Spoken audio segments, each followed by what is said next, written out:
శ్రీమాత్రే నమ. శ్రీ గురుభ్యో నమ. శ్రీ లక్ష్మీ స్వరూపిణి లలితా పరాభట్టారికాయే నమ. ఈరోజు అమ్మవారు లక్ష్మీ స్వరూపంగా అందరికీ దివ్య దర్శనాన్ని అందిస్తారు. ఆ లక్ష్మీదేవికి అత్యంత ఇష్టమైనటువంటివి ఆడవారు చెయ్యకూడనటువంటివి అంటే ఎందుకు ఈ విషయాన్ని నేను చెబుతున్నాను అంటే, ఆరాధన చేస్తున్నామండి, అమ్మవారిని పూజిస్తున్నామండి, కానీ మాకు సరైనటువంటి సత్ఫలితములు రావట్లేదండి అని బాధపడే వారి కోసమే ఈ వీడియో ప్రత్యేకంగా మీ గురించి మాత్రమే చేయడం జరుగుతుంది. అటువంటి 4 విషయాలని మీకు అతి తక్కువ సమయంలో చెప్పడానికి ప్రయత్నం చేస్తాను.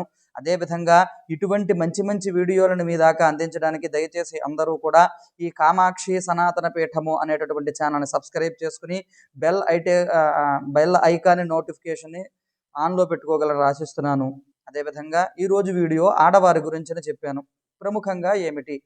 ప్రముఖంగా ఆడవారు మొట్టమొదటిగా చేసేటటువంటి తప్పు ఏమిటి అంటే, స్నాన అనంతరము జుట్టు నుంచి వచ్చేటటువంటి అంటే కేశముల నుంచి కారే నీళ్ళని మాత్రం నేలకి విదపకూడదు.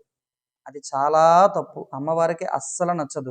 ప్రముఖంగా వాటిని ఇంటి యందు ఎప్పుడూ కూడా దులపకూడదు. ఇంటి బయట పారు యందు మాత్రం ఖచ్చితంగా వాటిని చేసుకోవాలి. అదేవిధంగా జుట్టు దువ్వుకుని ఇంటిలోనే దువ్వుతారు చాలామంది, గర్భస్థంగా లేకపోతే పడక గదిలోనూ వాటిని శుభ్రం చేసుకుని ఆ వెంట్రుకలు ఎక్కడైతే పడతాయో అది మాత్రం అమ్మవారికి నచ్చదు. మామూలుగా మన నవరంధ్రములలోంచి వచ్చేటటువంటి మలినమ లాంటిదే ఈ జుట్టు కూడా. అందుకనే సకేశీయులకి సౌభాగ్యవతులకి కూడా ఆ జుట్టు చాలా ప్రాధాన్యతను కూడా అందజేస్తుంది. అందుచేత ఆ జుట్టుని మాత్రం ఎప్పుడూ ఇంట్లో దువ్వుకోకూడదు. అదేవిధంగా కొంతమంది, అంటే అందరూ అని కాదు, చాలామంది చేస్తారు, కానీ తర్వాత తరం వారు మాత్రం ఇప్పుడు చెప్పబోయే విషయాన్ని చాలా జాగ్రత్తగా గుర్తుపెట్టుకోవాలి. ఏంటండి, ప్రముఖంగా ఆడవారు దేవాలయాలకు వెళ్లే ముందు తలస్నానం చేసి చక్కగా సాంప్రదాయ దుస్తులను ధరించి గుడికి వెడుతున్నారు, చాలా ఆనందదాయకం. కానీ జుట్టు విరబూసుకుని పూజాధికాలు చేస్తున్నారు. ఎట్టి పరిస్థితులలో అమ్మవారికి జుట్టు విరబూసుకుని ఉంటే రాక్షసకృతమైనటువంటివి, రాక్షసులు మాత్రమే జుట్టు విరబూసుకుని పూజాధికాలు చేస్తారు. అది ఈరోజు అందమైతే అయి ఉండొచ్చు, పూర్వమైతే ఖచ్చితంగా పూజాధికములను చేసేటప్పుడు ఆ ఎందులోంచైనా ఒక్క వెంట్రుక పడుతుంది పూజాధికాలు అనే భయంతో కొప్పుని కూడా చుట్టుకునేవారు. ఇప్పుడు ఇంకా జడదాకా వచ్చారు.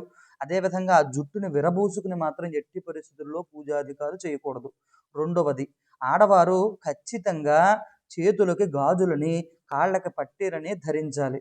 ఏదో ఫ్యాషన్ కోసం ఒక చేతికేమో వాచి, లేకపోతే ఒక చేతికి కంకణము లాంటిది, లేకపోతే ఏవో పెండెంట్లని ఈ మధ్యన కొత్తగా మొదలు పెడుతున్నారు. ఇవి ధరించకూడదమ్మా. సౌభాగ్య స్వరూపిణి ఐశ్వర్యదాజిని అయిన అమ్మవారు ఉండాలంటే ఖచ్చితముగా గాజులను ధరించాలి. అవి ధరిస్తే మీరు కూడా అమ్మవారి స్వరూపంగా ఏ ఇంట అయితే అడుగు పెడతారో, ఏ పూజాధికాలు చేస్తారో మీతో పాటుగా అమ్మవారు వస్తుంది అని కూడా చెప్పబడి ఉన్నది. ఇది రెండవ విషయం.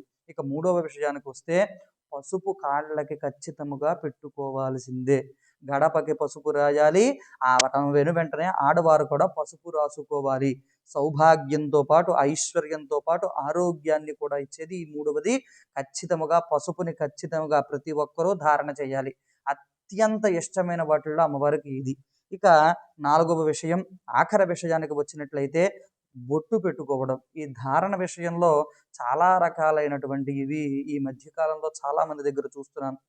స్టిక్కర్ పెడతారు, కుంకుమ బొట్టు పెట్టరు. లేకపోతే ఏదైనా ఒక నామం లాంటిది బొట్టు పెడతారు, కుంకుమ బొట్టు పెట్టరు. అదేవిధంగా ధారణయుక్తంగా అమ్మవారికి ఇష్టమైన పువ్వుల్ని జడలో పెట్టుకోరు, పూలమాల ధరించట్లేదు. అందరూ అన్నమాట మళ్ళీ చెబుతున్నా, ఇది ఫ్యాషన్ చేసేటటువంటిది కాదు, ఇది సంప్రదాయబద్ధంగా చెప్పబడింది. అంటే అమ్మవారిలా మిమ్మల్ని పూజిస్తారు. అందుకనే మీ వేషధారణ ఆడవారికి ప్రముఖంగా మీరు చీర కట్టినా, లేకపోతే చక్కటి లంగా ఓణి కానీ సాంప్రదాయ దుస్తులు ధరిస్తే ప్రతి ఒక్కరూ మీలో అమ్మవారి భావననే చూస్తారు. ఇది ఎవరిని ఉద్దేశించి చెప్తుంది కాదు. పూజాధికాలు చేసే సమయంలో మాత్రం ఈ నియమాల్ని ఖచ్చితంగా పాటించాలి. జడ వేసుకోవాలి, పువ్వులను ధరించాలి, పసుపు కాళ్ళకి రాయాలి, అదేవిధంగా గాజులను వేసుకోవాలి, ఇత్యాదులు ఇవన్నీ బొట్టును కూడా పెట్టుకోవాలి. ఇత్యాది వివరాలని కనుక మీరు పాటిస్తే మీరు చేసే పూజాధిక ఫలితం ఖచ్చితంగా లభిస్తుంది. ఏదో పూజ అంటే ఇంటిలో చేయకుండా గుడికి వెడితేనే పూజని మాత్రం అనుకోవద్దు. ఇల్లు కూడా దేవాలయముకు వెళ్ళేటప్పుడు ఎలా శుభ్రంగా ఉంటారో ఇల్లే గృహలక్ష్మి. ఆ గృహలక్ష్మి అనుగ్రహం కూడా అత్యంత ప్రధానమైనది. ఇల్లు శుభ్రంగా ఉంచుకోవాలి. నిరంతరము కూడా ఆ అమ్మ యందు నివసితం ఉండాలి అంటే మీ ఇంటి యందు ఈ నియమాల్ని ఖచ్చితంగా పాటించండి.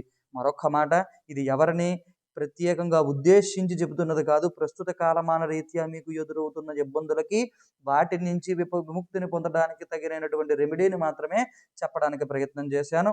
అంతేకాని ఇది ఏ విధమైనటువంటి ఎవరిని ఉద్దేశించి మాట్లాడుతున్న మాట కాదు. అందరూ గ్రహించగలని ఆశిస్తున్నాను.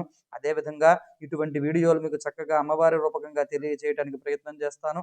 కావున అందరూ కూడా ఈ కామాక్షి సనాతన పీఠం అనేటటువంటి ఛానల్ని సబ్స్క్రైబ్ చేసుకుని అందరూ కూడా అమ్మ అనుగ్రహాన్ని పొందగలరని ఆశిస్తున్నాను. ఇట్లు మీ భరద్వాజ శర్మ. స్వస్తి.